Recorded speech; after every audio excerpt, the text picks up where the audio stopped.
dignity of the whole person, from the very beginning stages of life, which I believe is at conception, through natural death, which includes issues like capital punishment, somebody's choice to terminate a pregnancy, euthanasia, how people are treated throughout their lives.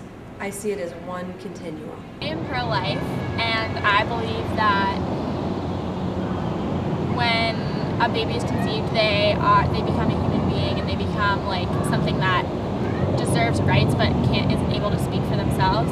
I don't like the title pro-life or pro-choice, because those sound like individualistic issues, and I think the issues are much larger. And if people take a stand to promote life, then what they're taking a stand on is promoting life at every single stage, and it's wrong to single out one or another.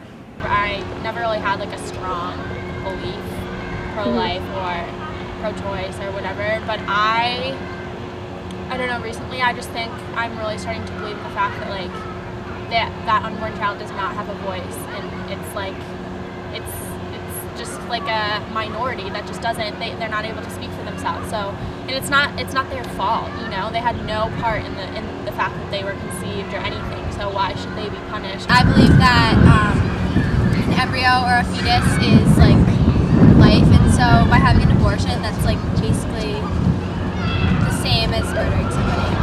And what's the difference between murdering somebody and like killing an unborn baby?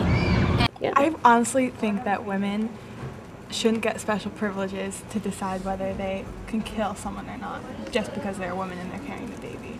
And do you think abortion is selfish? I think that mothers have a lot of rights, but I think that no human being has the right to control whether another individual lives or not, and I think that it's extremely selfish of a mother to kill an innocent human being. I think that women should have the right to choose by themselves whether or not they can have an abortion, because it takes two people to get somebody pregnant, and it's completely not fair that the father would have absolutely no opinion. If you were raped and became pregnant, would you consider an abortion?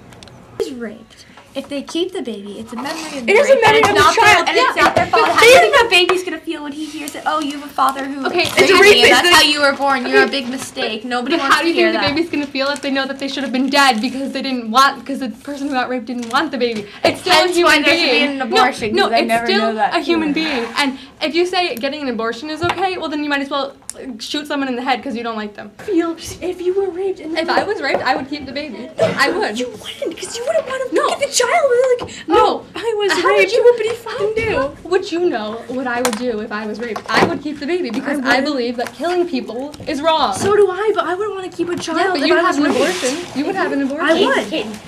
I think that once you're pregnant, you know, whether you really did choose it before or not, I don't think it's your choice to kill a baby, basically, or to get rid of something. It's really your responsibility to take care of it or put it up for adoption. You know, there's so many different things that you can do other than that option. For example, adoption or anything is better than not being born. We can represent a huge group of people that really value this side of the opinion, and we can really take a stand for those who may be confused. We can persuade them that being pro-life is the better option. Like, imagine if great leaders, parents, like mothers, had an abortion. Where would you be? And just think about the potential that the child could have that you're bearing. I believe we all ought to be advocating and believing in the fact that every human person, no matter how big, how small, what choices that they've made, are of inestimable value. And if we really treat people like that, we'll be living a life, creating the kingdom of God on earth. One word, we only got one word, that's all we got, one word, there's something wrong with it.